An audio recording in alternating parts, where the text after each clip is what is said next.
Kami pun turun menuju Sabana 2 pos 5. Sampailah di Sabana 2. Kami teruskan langkah kami sampai di Sabana 1 pos 4. Kami mengejar agar tidak gelap, tak terasa kami sampai di pos 3. Sayang senja mulai mengucapkan perpisahan pada bilik sore hari. Datanglah kembali malam yang mencekam yang kutakuti.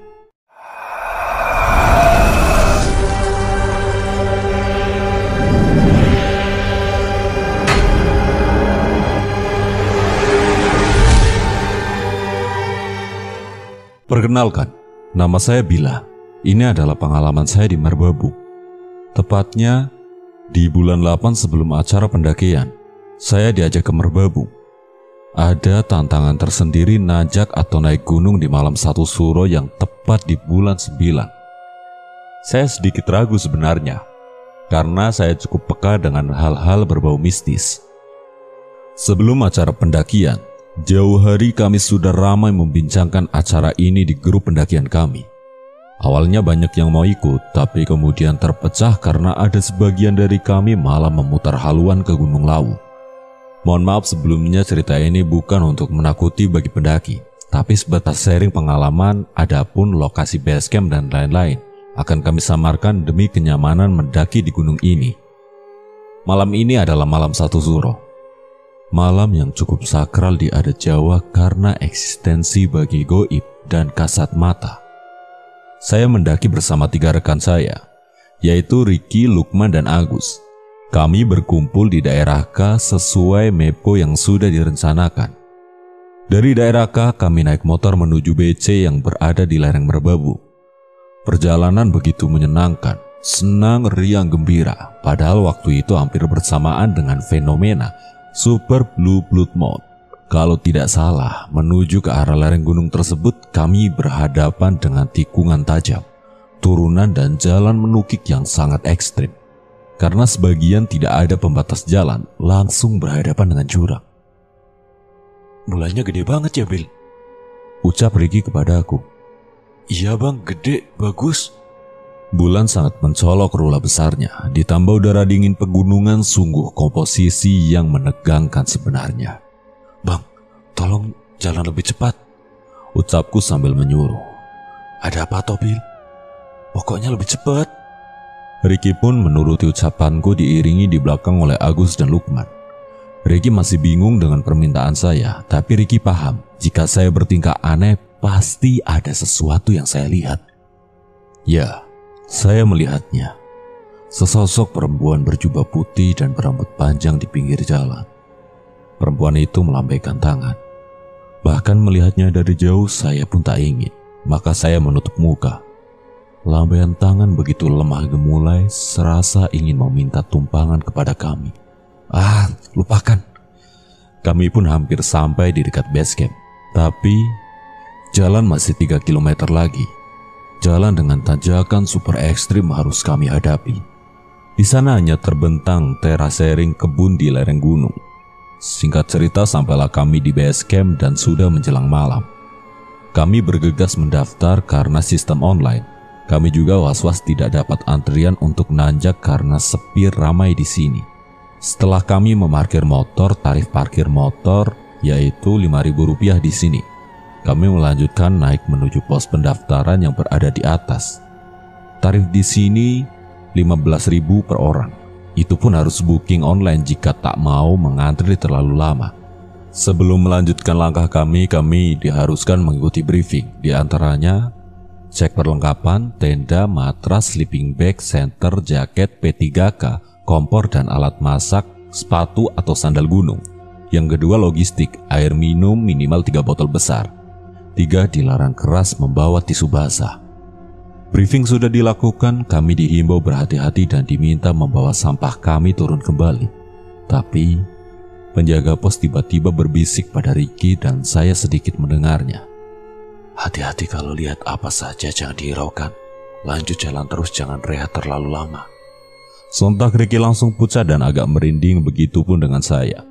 Saya lihat penjaga pos itu hanya tersenyum, senyum penuh teka-teki, senyum yang membuat merinding. Kami pun melangkahkan kaki di pijakan pertama di hutan Merbabu. Gelap, sunyi, dan sepi. hanya suara dahan dan serangga yang ketara. Formasi kami Ricky leader diikuti Agus, kemudian saya dan paling belakang Lukman sebagai sweeper. Kami berjalan perlahan. Kami melewati bank sampah di sebelah sisi kiri dan sisi kanan adalah hutan belantara.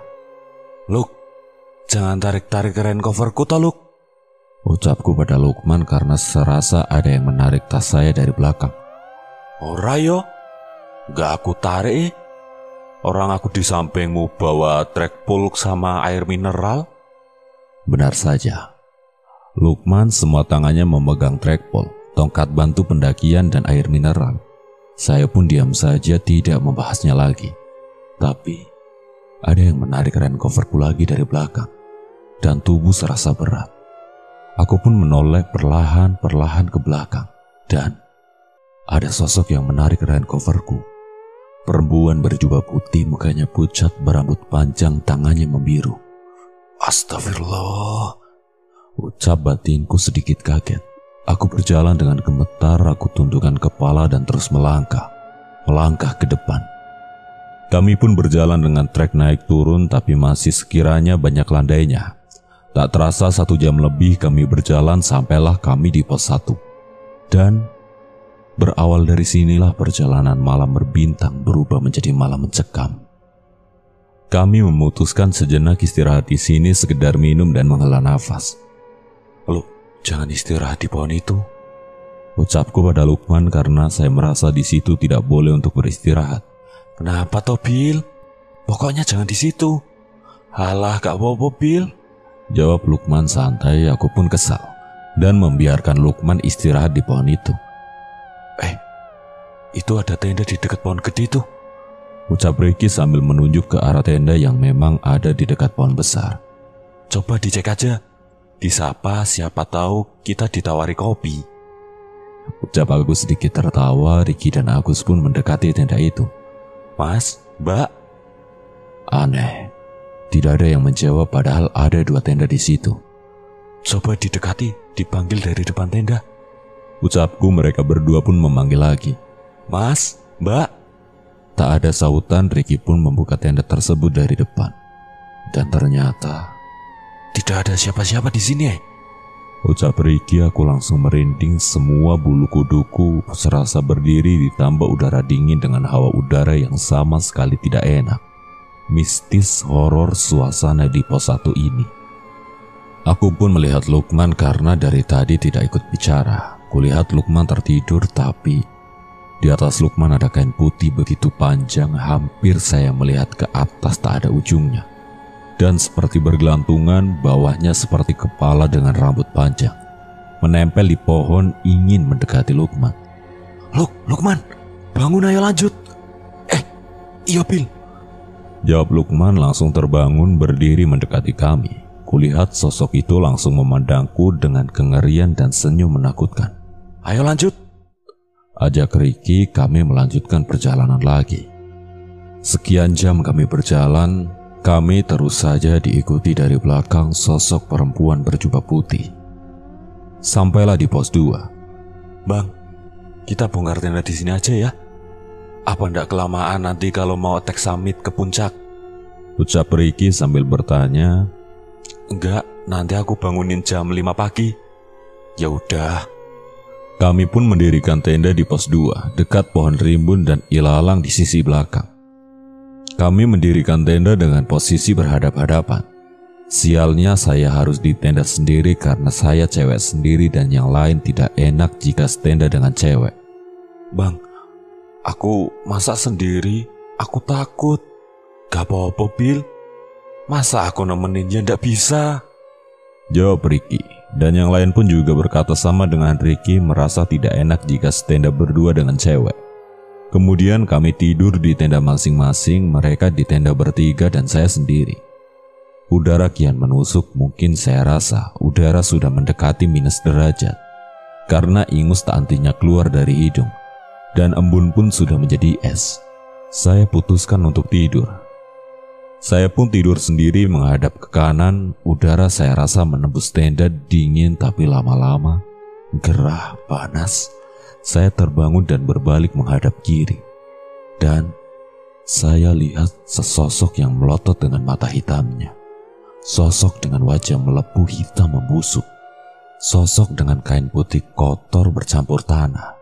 Tepat di depan muka dan memandang saya. Ingin rasanya berteriak tolong, tapi mulut seperti terkunci. Badan lemas tak berdaya, tak bisa apa-apa, tak bisa digerakkan. Sosok itu masih menatap saya dengan wajah buruknya. Wajah dengan kucir di kepalanya. Masih menatap dengan tatapan penuh dendam. Saya paksa menutup mata dan berdoa seingat dan sekenanya. Saya paksa tidur lagi, saya paksa badan saya untuk berbalik lagi dan tetap saja susah.